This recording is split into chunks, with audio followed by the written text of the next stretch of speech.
লা লা লা লা লা লা লা লা লা লা লা লা লা লা লা লা লা লা লা।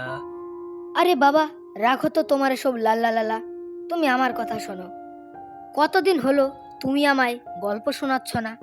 আমি তো ভুলেই গেছি তুমি শেষবার কখন আমাকে গল্প শুনিয়েছিলে।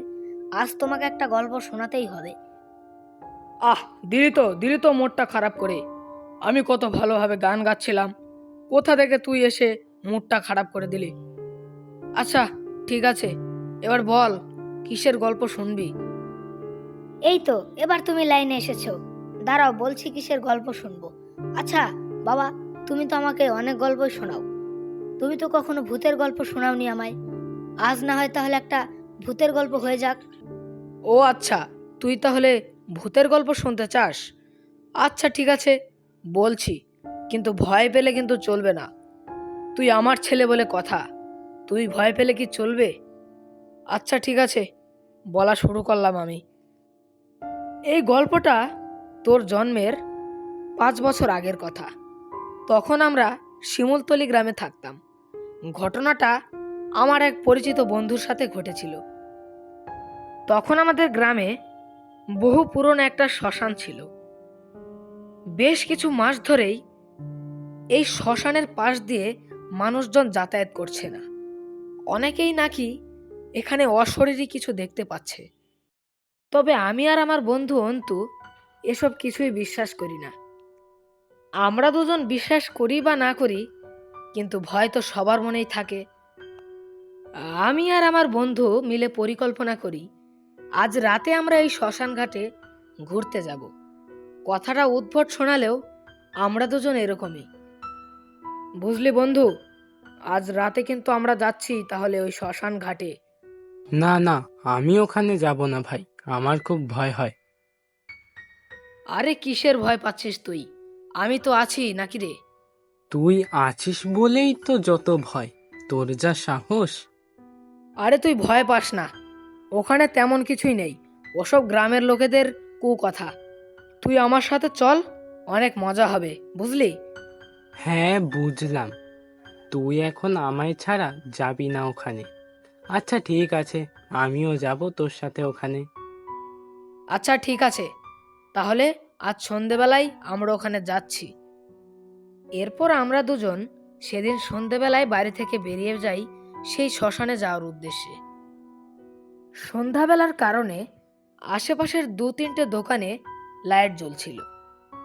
তবে আর রাত আর একটু বেশি হলে তখন এসব কিছুই খোলা থাকবে না। পথ দিয়ে হাঁটার সময় আশেপাশের শিয়ালের ডাকের জন্য আমার হালকা হালকা ভয় হচ্ছিল।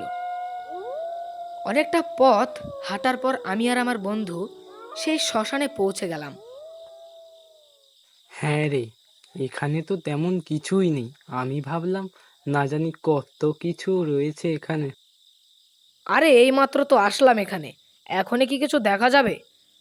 1-2 ঘন্টা যাক, তারপর নাই দেখি এখানে কি হয়। এভাবে দাঁড়িয়ে থাকতে থাকতে আমাদের অনেকটা সময় কেটে যায়, কিন্তু আমরা এখানে কোনো আধ্যাত্মিক জিনিস দেখতে পাই না। এই শ্মশানের চারপাশে বইছে এক অদ্ভুত নীরবতা। অপরদিকে শীতের স্নিগ্ধ বাতাস গায়ে কাঁটা দিয়ে উঠছে।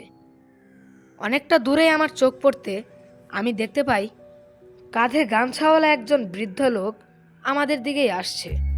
বাবারা, তোমরা এখানে কি করছো এত রাতে? বাড়ি ফিরে যাও তোমরা। আমরা দুজন একটা কাজ করতে এসেছি এখানে, আপনি যান তো, আপনার কোনো কাজ নেই এখানে, আপনি যান। তোমরা আমার কথা শুনলে না? মরবে, সবাই মরবে। তুমিও মরবে, আমিও মরবো, সবাই মরবে। এরপর সেই লোকটা এখান থেকে চলে গেল। বন্ধু, ওই লোকটার কথা শুনলে মনে হয় আমাদের ভালোই হতো। আরে তুই ওই বুড়োটার কথা শুনে ভয় পাচ্ছিস? দেখগা ও কোনো পাগল ছাগল মনে হয়, তুই ভয় পাস না। হ্যাঁ তুই ঠিকই বলেছিস। এই বন্ধু, ওই দেখ, ওই দেখ, ওখানে কত লোক। চল তো একবার ওইখানে গিয়ে দেখে আসি ঘটনাটা কি। এরপর আমরা দুজন সেখানে চলে যাই। আমি খানিকটা দূরে তাকাতেই লক্ষ্য করতে পারি সামনে কিছু অস্বাভাবিক ঘটনা ঘটছে, কিন্তু এটি আমি আমার বন্ধুকে বুঝতে দেইনি। বন্ধু, আমার না খুব ভয় করছে। দেখ না, চারপাশটা কেমন যেন জনমানব শূন্য হয়ে আছে। এরপর আমি আর আমার বন্ধু পরিকল্পনা করে সামনের দিকটায় চলে যাই। সেখানে যেতেই আমরা দুজন দেখতে পাই এক ভয়ানক দৃশ্য। আমাদের সামনে তখন অনেকগুলো নরখাদক দাঁড়িয়ে আছে। সেখানকার মধ্য থেকে এক পিশাচিনী আমাদের দিকে এগিয়ে এসে বলে,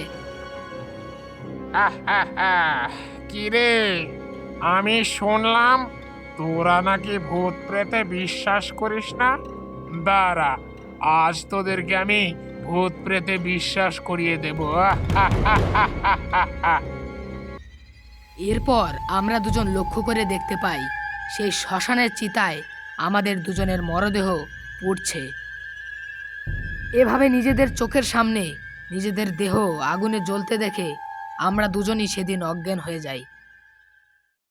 পরের দিন সকালে গ্রামের বেশ কিছুজন মানুষ দেখতে পায় আমরা অজ্ঞান হয়ে সেই শ্মশানে পড়ে আছি।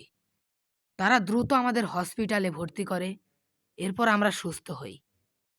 সেদিন যদি আমরা সেই বয়স্ক লোকের কথা শুনে বাড়ি চলে আসতাম, তাহলে হয়তো আমাদের আর এরকম ঘটনা দেখতে হতো না। ভিডিওটা কেমন লাগলো বাবারা?